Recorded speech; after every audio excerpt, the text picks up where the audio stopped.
Chapter 416, Joining Forces. Don't fall for his attempt to drive a wedge between us, fellow Taoist Cold Flame. I had no other intention than to take some precautionary measures in case enemies arrived on the scene while we were busy breaking these restrictions, and it seems that my efforts were very much necessary, Xianxia said. Patriarch Cold Flame's expression eased slightly upon hearing this, but he was still looking rather hesitant about who to believe. Is that so?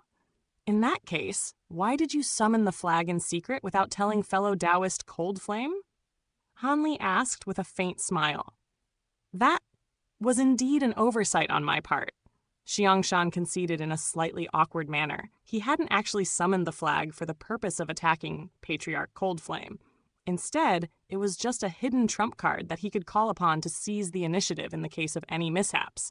Of course, he was prepared to use it against Patriarch Cold Flame if necessary, but given the circumstances, things weren't so easy to explain.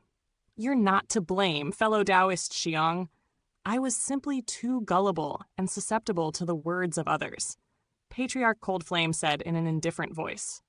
Xianxia knew that he was at fault here, so he didn't dwell on the subject any longer. I would consider you to be an acquaintance of mine, fellow Taoist Cold Flame.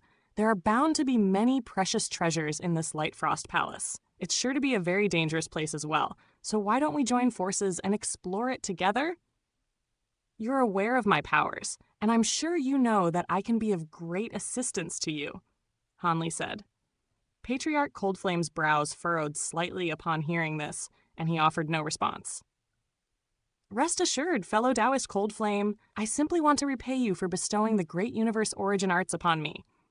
I'm no saint, but at the same time, I wouldn't stoop as low as to plot against my own allies, Han Li said as he took a subtle glance at Xianxia, in response to which Xianxia gave a cold harumph. Patriarch Cold Flame weighed up his options for a moment, then smiled as he said, All right, in that case, I'll be in your care, fellow Taoist Han. Likewise, fellow Taoist Cold Flame, shall we break this final restriction first? Han Li proposed with a smile. What is the meaning of this?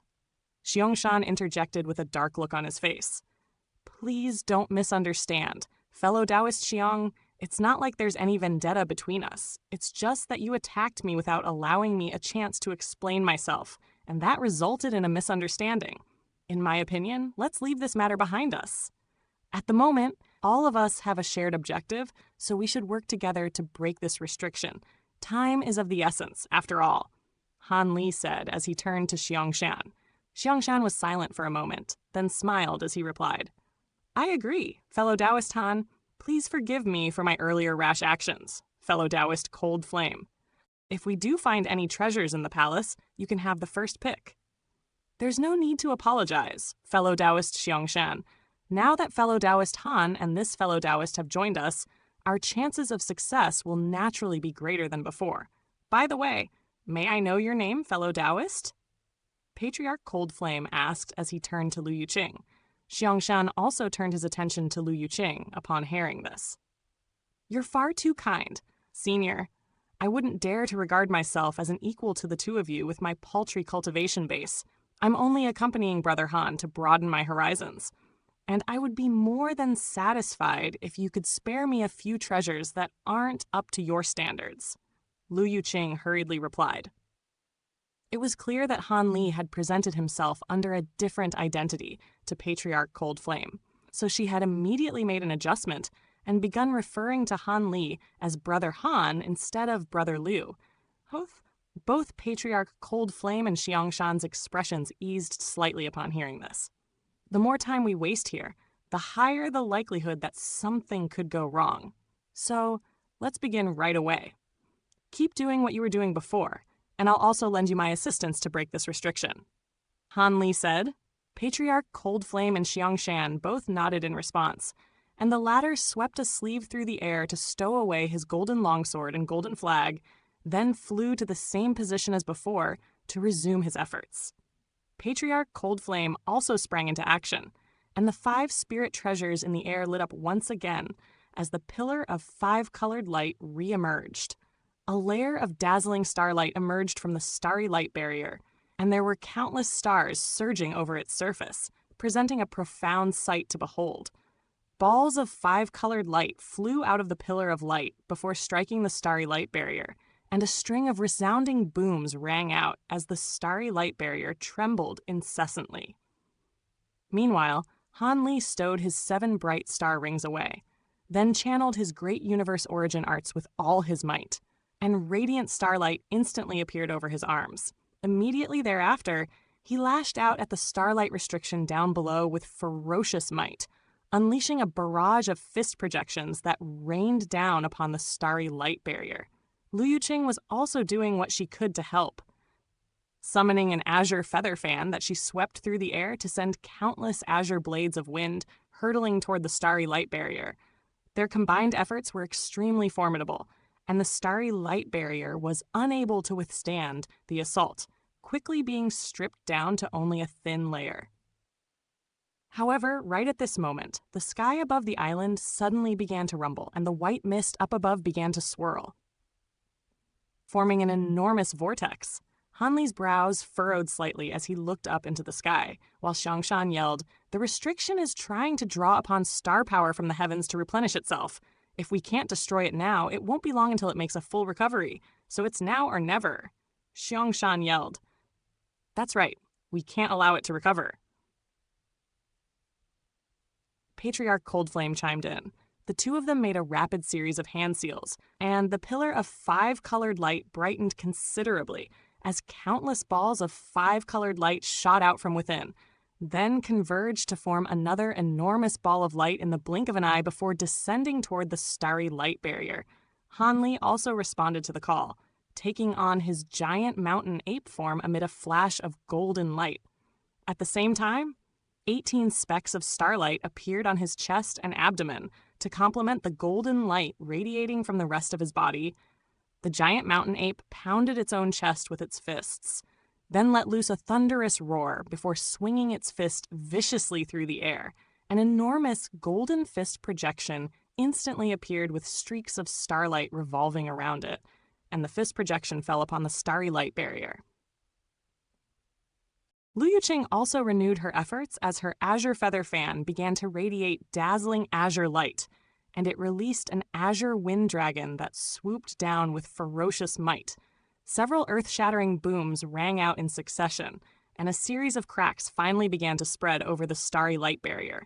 With one final resounding boom, the starry light barrier exploded into a vast expanse of starlight. But instead of dissipating, all of the starlight rapidly converged to form an enormous vortex that was releasing indescribably formidable suction power. Han Li and the others didn't have any time to react before they were sucked into the vortex, and Han Li was instantly overcome by a rush of dizziness, as the entire world transformed into an indistinguishable blur. Upon recovering his vision, he found himself standing on a spacious stone platform. Patriarch Coldflame and the others were also nearby, but their eyes were tightly shut, seemingly still yet to regain consciousness. The stone platform was quite antiquated in appearance.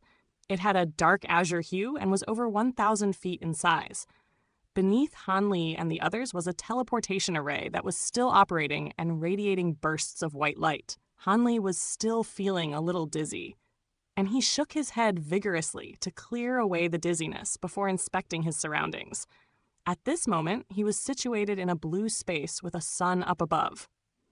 There were white clouds drifting through the sky and a light breeze blowing through the air, in stark contrast with the misty and forbidding Black Sea from before.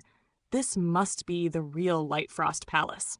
Around half a kilometer ahead of the stone platform was a mountain with a summit that was concealed within the clouds, indicating that it had to have been at least 40,000 to 50,000 feet tall. The mountain was extremely steep and entirely silver in color.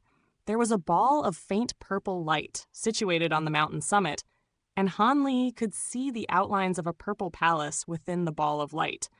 A steep staircase extended straight from the purple palace to the foot of the mountain, and the staircase was a sparkling purple color, presenting a spectacular sight to behold. As if it were a staircase to heaven, Han Li's brows furrowed slightly upon seeing this. For some reason, this environment struck him with a sense of familiarity. He inspected his surroundings once again while trying to recall when he had seen this place before. But to no avail. So he could only set aside that train of thought for now as he prepared to leave the teleportation array. However, as soon as he attempted to leave the array, a burst of tremendous force surged out of it. Locking his body into place and rendering him immobilized, he immediately cast his gaze toward the white light around him, and a contemplative look flashed through his eyes.